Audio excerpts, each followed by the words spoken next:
turuan ko kayong mag-set up ng mga paraphernalia para sa samgyupsal nyo. Una, kumukhang dahon. Legal naman to eh. Tulin mo yung dulo. Unahin mo yung kanan ha, para mas masarap. Kanan, kaliwa. Tandaan mo ha, ulitin ko guys.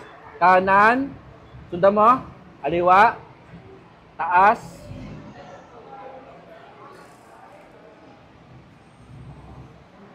Ang paborito nating Bulalo Pro Max ng Mr. B, upgraded na kasi 2 terabyte na. Pwede mo na ipa-customize yung bulalo mo inside. Pwede ka na magpa-add ng mga gulay, bone marrow, karne, kung ano man gusto mong i-customize sa Bulalo Pro Max mo. At syempre, kasama pa rin natin ang ating Grain Smart Rice Coffee. Ano pang hinihintay mo? Para saan pa yung pagtatrabaho mo kung hindi ka mag-food trip? Kaya tara, food trip tayo. Yes, sir.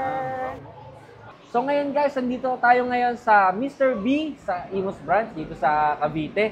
So, mag-food trip tayo ngayon. Nabalitaan natin yung kanilang Bulalo Pro Max na 2 terabyte. Guys, 2 terabyte!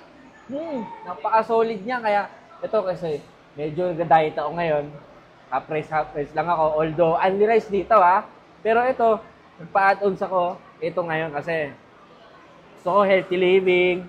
Ganyan, di ba? Pero para syempre mas healthy living ka, samahan mo na rin yan ng Grain Smart Rice Coffee. Ito yung ating healthy coffee na made of brown rice, with stevia. Ito, mamaya maanghang na naman yung kakainin natin. So para hindi tayo acidic, ito yung pambalanse. So ano pang hinihintay mo? Stay healthy with Grain Smart Rice Coffee. Okay, so ngayon, puputripin natin. Pero bago tayo magsimula, Lord, maraming salamat po sa blessing na to. Palain niyo po ang aming pamilya at ang lahat mo na nanonood ngayon. In Jesus' name we pray. Amen. Okay. So guys, half price lang tayo. Dito guys sa Derby. Ito, gusto ko rin i-try yung kanilang kanilang samgyup bulalo. Tamang-tama, pwede ka nang magpa-add ng mga dito, mga gulay. Hindi lang karne at saka bone marrow. Pwede na rin magpa-add-ons ngayon ng mga gulay. Kaya tingnan mo, may magic dito. Ayan pag gumanyan ka, ayan malapit yung kutsara dyan. O, di ba? Turuan ko kayong mag-set up ng mga paraphernalia para sa samgyupsal nyo. Una, kumukhang dahon. Legal naman to eh. Tulin mo yung dulo. Sumasabit sa brace ko eh. Ayan. Tapos, huwag konting karne. Lambot naman yan eh. Ayan o. Tiin mo yan. Di ba? Tapos, para medyo jelly yung lasa, bone marrow,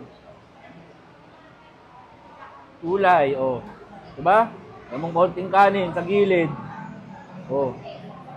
tupiin mo, nalimutan tayo, pampalasa, sili, diba? Tapos, unahin mo yung kanan para mas masarap. Kanan, kaliwa, tandaan mo ulitin ko guys, kanan, sundan mo, kaliwa, taas,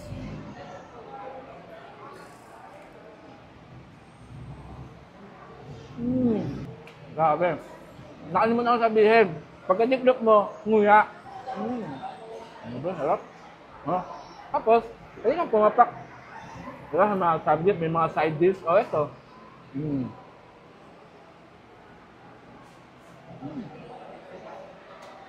Grabe. Alam mo yung bone marrow nila, hindi malansa eh. Tamang-tama yung luto.